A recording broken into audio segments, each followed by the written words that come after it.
Hello. Very similar to the PDF scheduler, for Blazon Enterprise rendition process, the same PDF scheduler solution can be used with Redact-It Enterprise to automate the creation of redacted renditions. Let's go back into Documentum Administrator, and we'll navigate to the IGC folder within the System cabinet and the IGC Transformation Service folder and the Redaction Scripts folder.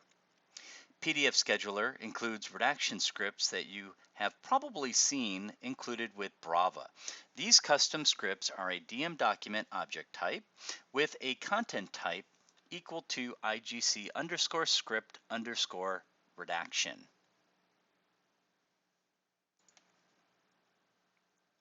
Custom scripts can also be added by importing the redaction script as a DM document object type with a content type, once again, of IGC underscore script underscore redaction. And those would want to be imported into this folder here, storing all of the redaction scripts. Now let's jump to the rendition configuration objects folder and have a look at the properties of the rendition configuration TKW redaction. Looking at the properties, we want to first ensure that that particular configuration object is active. We have the rendition server already specified, the shared folder that will be used by this particular configuration job. The desired rendition format in this particular instance is going to use one of the custom formats that we provide with the PDF scheduler solution, which is IGC underscore redacted underscore PDF underscore rendition. We also include an IGC underscore redacted underscore TIFF underscore rendition and an IGC redacted underscore CSF underscore rendition format as well for the varying formats. And the name of that is to indicate that it is a redacted rendition of the content. In the redaction script names field, we can specify from any number of the scripts that we saw in the redaction scripts folder, and we can add multiple scripts to be run in a single configuration object. Here we have the PDF scheduler for RIE, which stands for Redact-It Enterprise, full script specified and will be used with this configuration. Moving down, also I should point out though that we can perform OCR on the content before Redact-It Enterprise processes the file to block out all of that sensitive information based on that redaction script. Some of the other unique settings that we have as part of the redaction process for these renditions, again, is the redaction script name, which we've already looked at. We also have redaction script IDs. So if you have the object ID of the redaction script or scripts that you wish to use, these can be selected in this particular field instead of specifying it using the redaction script name. Again, we've already mentioned the OCR capability that does have an additional license purchase required for that, and the default value is set to false. Now we'll move down to the creation of the renditions. We're going to specify to create a repository rendition. We'll also specify to overwrite any existing renditions. Once again, we can also include any Brava markups that may exist against that object.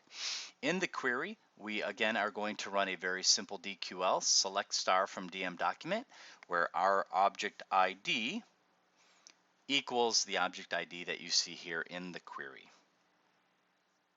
Moving down to the watermark and banner section, we have the font already specified as Verdana.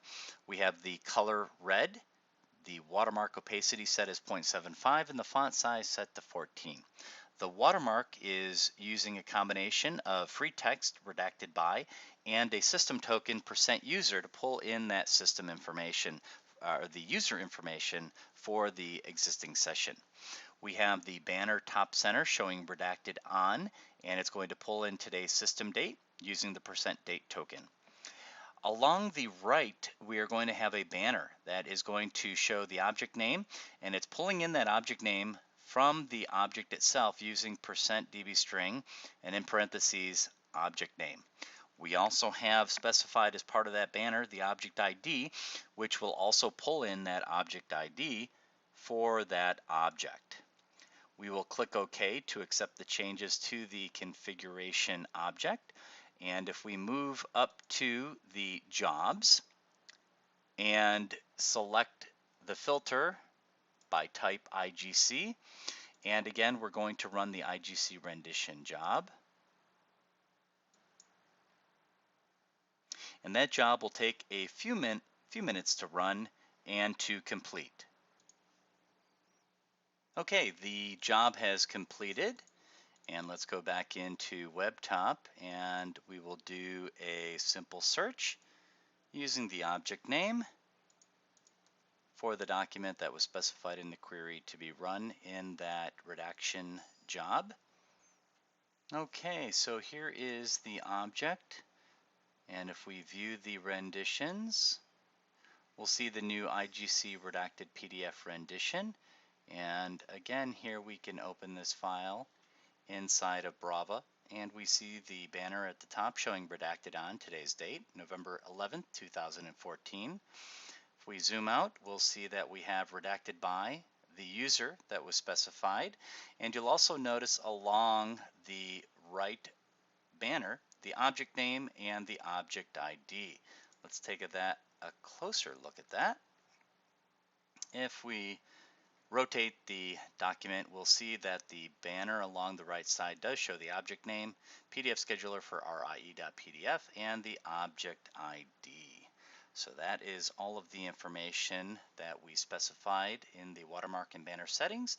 And if we again take a look at that document as we rotate it back to a proper portrait location, you'll see that we have the sensitive information redacted from the document, where we've redacted the last name here. And if we scroll down here, we have last name redacted. And on the second page, again, we have some more privacy information redacted, such as the social security number exposing the last 4 digits, the phone number, and the date of birth for the borrowers that have been specified in this particular mortgage application. So that concludes our demonstration of using PDF Scheduler with Redact-It Enterprise to redact sensitive information from your content automatically in an automated fashion using the PDF Scheduler job.